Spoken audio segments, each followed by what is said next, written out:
বিসমিল্লাহির রহমানির রহিম। সুপ্রিয় শিক্ষার্থীবৃন্দ, বিজ্ঞান ঘরে সবাইকে স্বাগতম।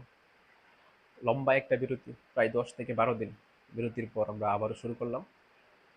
যাই হোক, আমরা আজকে যে বিষয়টা শুরু করব এটা হচ্ছে নবম দশম শ্রেণীর রসায়ন বইয়ের দ্বিতীয় অধ্যায় পদার্থের অবস্থা এর একটা গুরুত্বপূর্ণ টপিক, গ্যাসীয় পদার্থসমূহের ব্যাপন এবং নিঃসরণ হার নির্ণয়। তো ব্যাপন এবং নিঃসরণ হার নির্ণয়ের জন্য বিজ্ঞানী টমাস গ্রাহাম 1829 সালে তার গ্রাহামের ব্যাপন সূত্র নামে একটা সূত্র উদ্ভাবন করছেন। ব্যাপন এবং নিঃসরণ হার নির্ণয়ের জন্য সূত্র প্রদান করছেন বিজ্ঞানী টমাস গ্রাহাম।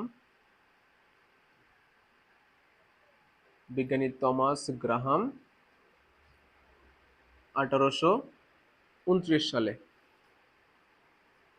গ্রাহামের ব্যাপন সূত্র নামে সূত্রটা তিনি প্রদান করেন, ব্যাপন সূত্র উদ্ভাবন করেন বা প্রদান করেন। আমরা এখন এই গ্রাহামের ব্যাপন সূত্রটা আসলে কি ছিল সেটাই দেখার চেষ্টা করব। তো গ্রাহামের ব্যাপন সূত্রটা দুটো জিনিসের সাথে সম্পর্কিত ছিল, একটা ছিল হচ্ছে আণবিক ভরের সাথে, আর একটা ছিল হচ্ছে ঘনত্বের সাথে। আমাদের নবম দশম শ্রেণীর সিলেবাসে সাধারণত আণবিক ভরের সাথে যেটা রিলেটেড সেটাই হচ্ছে খুব বেশি কাজে লাগে, ঘনত্ব সম্পর্কিতটা আমাদের তেমন কাজে লাগে না। আমরা এখানে দুইটাই দেখার চেষ্টা করব, যদিও সরাসরি আমরা সূত্রটা প্রয়োগ করব না, আমরা শুধুমাত্র একটা সম্পর্ক তাদের মাঝখানে মনে রাখবো। তো আমরা একটা সূত্রটা দেখে ফেলি, কারণ পরবর্তী শ্রেণীতে অর্থাৎ একাদশ দ্বাদশে আমাদের এই সূত্রটা কাজে লাগবে। তো গ্রাহামের ব্যাপন সূত্রটা ছিল এরকম, একটা ছিল হচ্ছে আণবিক ভর সম্পর্কিত। আমরা প্রথমে আণবিক ভর সম্পর্কিত সূত্রটা যদি একটু লিখতে চাই, আণবিক ভর সম্পর্কিত তার সূত্রগুলো ছিল স্থির তাপমাত্রা এবং চাপে। স্থির তাপমাত্রা এবং চাপে,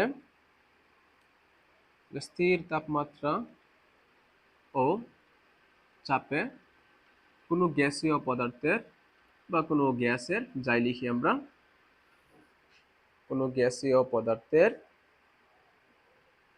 ব্যাপন হার, ব্যাপন হারটাকে যদি আমরা আর দ্বারা প্রকাশ করি, তার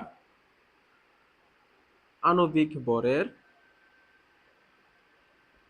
আণবিক ভরটাকে যদি আমরা ক্যাপিটাল এম দ্বারা প্রকাশ করি, তার আণবিক ভরের বর্গমূলের ব্যস্তানুপাতিক।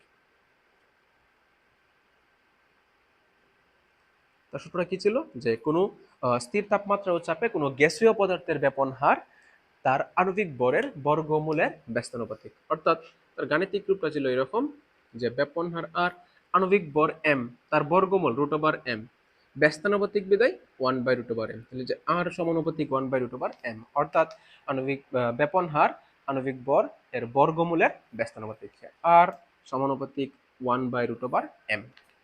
তাহলে গ্রাহামের ব্যাপন সূত্র ছিল দুটো জিনিস রিলেটেড, একটা ছিল হচ্ছে আণবিক ভর রিলেটেড, একটা ছিল হচ্ছে ঘনত্ব রিলেটেড। আণবিক ভর রিলেটেডটা হচ্ছে কি, স্থির তাপমাত্রা ও চাপে কোনো গ্যাসীয় পদার্থের ব্যাপন হার তার আণবিক ভরের বর্গমূলের ব্যস্তানুপাতিক, অর্থাৎ আর সমানুপাতিক 1/√m।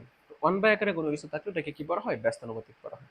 এই ক্ষেত্রে যেটা ভিন্ন ভিন্ন গ্যাসের ব্যাপন হার R1 এবং R2 এবং তাদের আণবিক ভর যদি M1 এবং M2 হয়, তবে রূপটা কি দাঁড়াবে? এখানে এখানে দুটি ভিন্ন ভিন্ন গ্যাসের, দুটি ভিন্ন গ্যাসের ব্যাপন হার R1 ও R2 এবং আণবিক ভর M1 ও M2 হলে এখান থেকে আমরা কি লিখতে পারি, যে R1/R2 সমান হচ্ছে √M2/M1, এটা আমরা লিখতে পারি। এটা আমাদের একটু মনে রাখতে হবে, মনে না রাখলেও চলবে, এটা হচ্ছে আমাদের একাদশ দ্বাদশ শ্রেণীতে মূলত কাজে লাগবে। আমাদের এখান থেকে যে জিনিসটা মনে রাখতে হবে সেটা হচ্ছে ব্যাপন হার হচ্ছে আণবিক ভরের বর্গমূলের ব্যস্তানুপাতিক, অর্থাৎ আণবিক ভর যদি বাড়ে তাহলে ব্যাপন হার কি হবে, কমবে, আর আণবিক ভর যদি কমে তাহলে ব্যাপন হার হচ্ছে কি হবে, বাড়বে। এই জিনিসটা আমাদের মূলত মনে রাখতে হবে। আমাদের নবম দশম শ্রেণীতে এই জিনিসটির উপর ভিত্তি করে হচ্ছে আমরা সাধারণত ব্যাপন হারগুলো তুলনা করবো আর কি। এখানে ব্যাপন হার নির্ণয় করতে বলা হবে না, একাধিক গ্যাস দেওয়া থাকবে, বলবে তাদের ব্যাপন হারের তুলনা করো। তাহলে আমাদের যে জিনিসটা মনে রাখতে হবে সেটা হচ্ছে কি, যার আণবিক ভর কম তার ব্যাপন হার বেশি, আর যার আণবিক ভর বেশি তার ব্যাপন হার কম। এই জিনিসটা মূলত আমাদের মনে রাখতে হবে। তাহলে আমরা দুটো লিখে রাখতে চাই, যে যার আণবিক ভর কম, যার আণবিক ভর কম তার ব্যাপন হার বেশি, এবং যার আণবিক ভর বেশি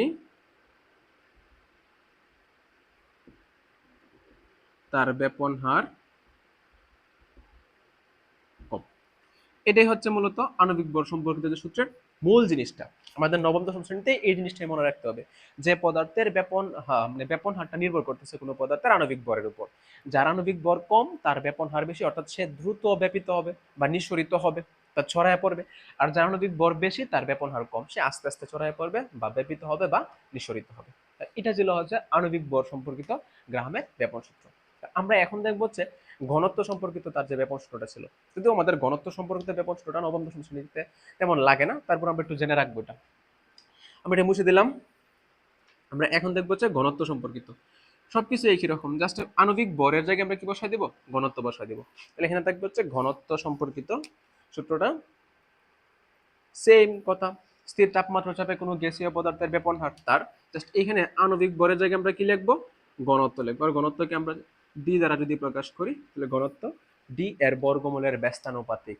কোনো স্থির তাপমাত্রা ও চাপে কোনো গ্যাসীয় পদার্থের ব্যাপন হার তার ঘনত্বের বর্গমূলের ব্যস্তানুপাতিক। ব্যাপন হার আর এবং ঘনত্ব যদি ডি হয় তবে সম্পর্কটা দাঁড়ায় আর সমানুপাতিক 1/√ডি।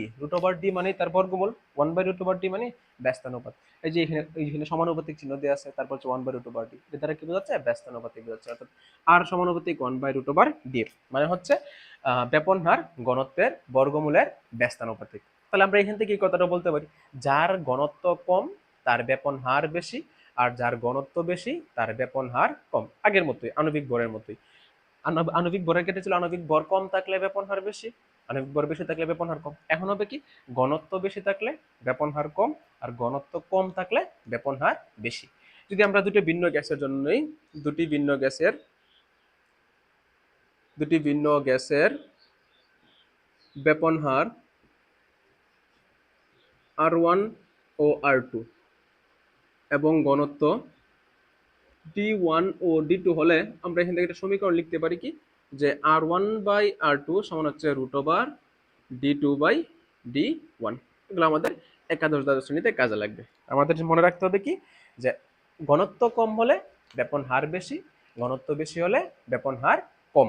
আণবিক ভরের ক্ষেত্রে সেম, যার আণবিক ভর কম তার ব্যাপন হার বেশি, যার আণবিক ভর বেশি তার ব্যাপন হার কম। তো এই জিনিসটা অর্থাৎ গ্রাহামের যে ব্যাপন সূত্রটা আছে, এই জিনিসটা যদি বুঝতে পারো তাহলে আশা করি ব্যাপন হারের যখন তুলনা করতে বলা হবে, বা কোন গ্যাসটা আগে ছড়ায় পড়বে কোন গ্যাসটা পরে ছড়াবে, বা ব্যাপন হারের ঊর্ধ্বক্রমে সাজাও অধক্রমে সাজাও, এই জিনিসগুলা সমস্যার সৃষ্টি হবে না। তো আশা করি